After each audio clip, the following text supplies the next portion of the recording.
Let's start with energy. In the global scale, computers consume quite a bit of our energetic budget. There are billions of computers and tens of millions of different kinds of servers running currently somewhere on Earth.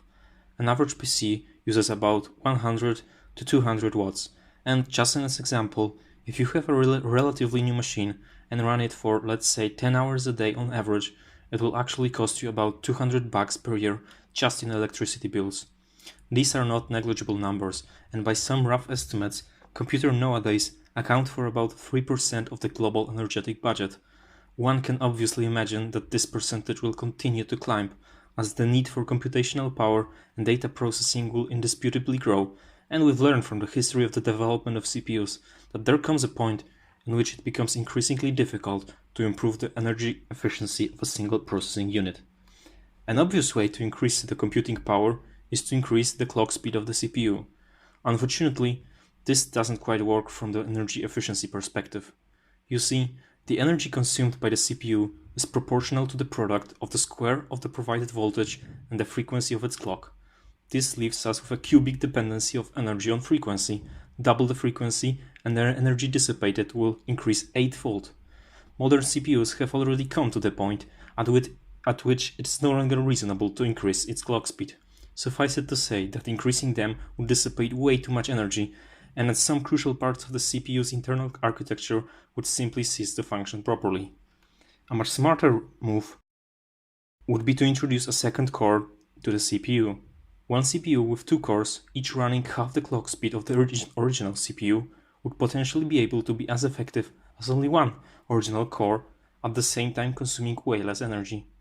That's why the global tendency in high-performance computing is to compose lots of relatively cheap and moderately fast execution units instead of a single super CPU to achieve the same goal.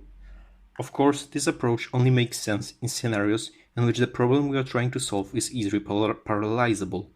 Fortunately, this is the case in a vast amount of problems currently solved on supercomputers: matrix multiplication, fast Fourier transforms, just to name a few. A theoretical limit to the possible achievable speed of this kind of parallelization is given by the Amdahl's law. It states that the theoretical speedup of the execution of the whole task increases with the improvement of the resources of the system, and that regardless of the magnitude of the improvement, the theoretical speedup is always limited by the part of the task that cannot benefit from the improvement and is not parallelizable. For this reason, parallel computing with many processors is useful only for highly parallelizable programs. All this should convince you that the energy efficiency of our computers is a tough problem we are facing right now, and that if I really want to advance our technological capabilities, we need to try to understand the theoretical limitations of computation and its efficiency. It turns out all this energy consumption by our computers actually exists because of something called the Landauer's principle, discovered by Rolf Landauer, a German-American physicist, in 1961 while working in IBM. It states that any logically irreversible manipulation of information, such as the erasure of a bit or merging of two computation paths, must be accompanied by a corresponding entropy increase.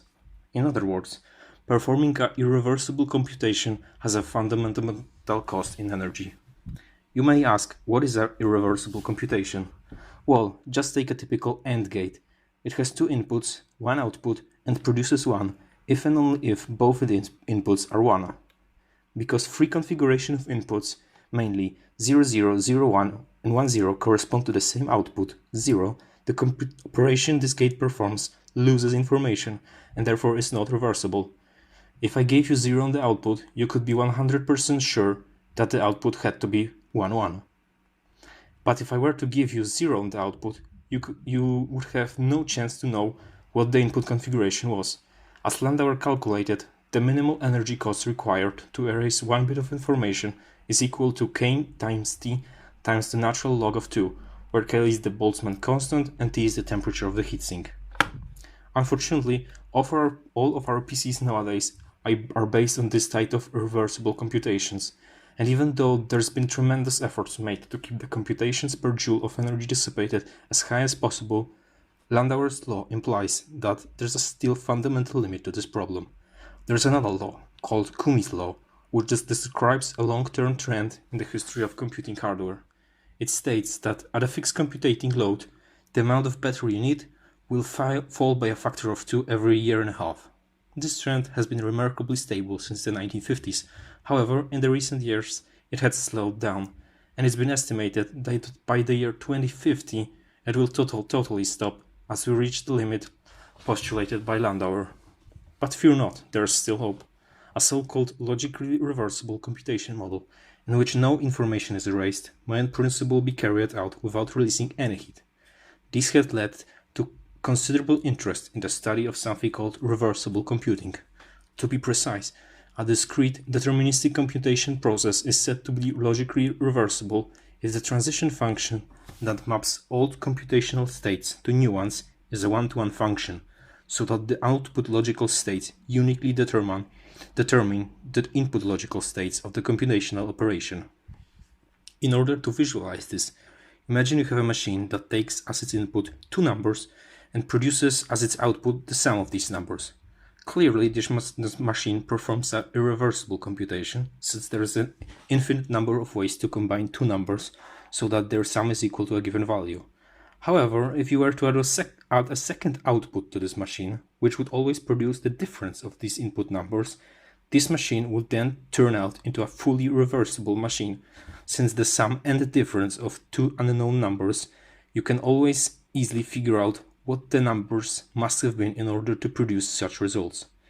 Because the Landauer's principle only holds for machines performing irreversible computations, we don't have to worry about it in this case. In fact, our machine could theoretically run without any energy. Computer scientists around the world have already started working on this relatively new field. A French scientist, Yves Le Souef, proposed a reversible Turing machine in a 1963 paper, but apparently unaware of Landauer's principle, did not pursue the subject further. In 1973, Charles A. Bennett at IBM Research showed that using a universal Turing machine could be made both logically and thermodynamically reversible, and therefore able to, in principle, perform arbitrarily much computation per unit of physical energy dissipated in the limit of zero speed. A practical implementation of this theory has been proposed by a guy called Edward Fredkin in the early 1980s, a so-called C-swap gate.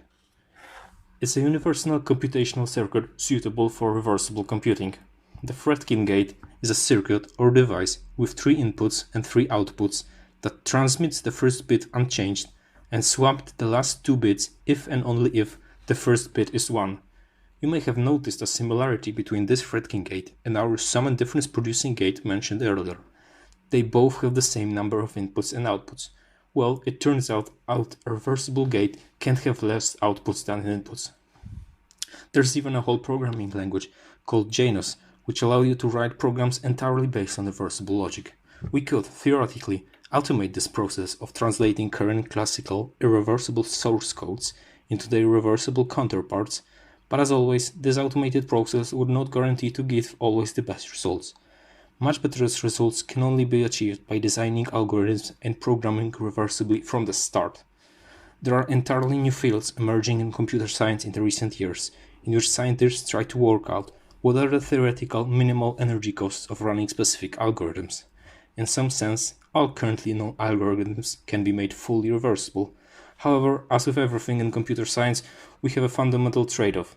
For years, this trade-off was just between two quantities, the time and space requirements of algorithms. But, it turns out, we have a new component to take into consideration, the energy cost.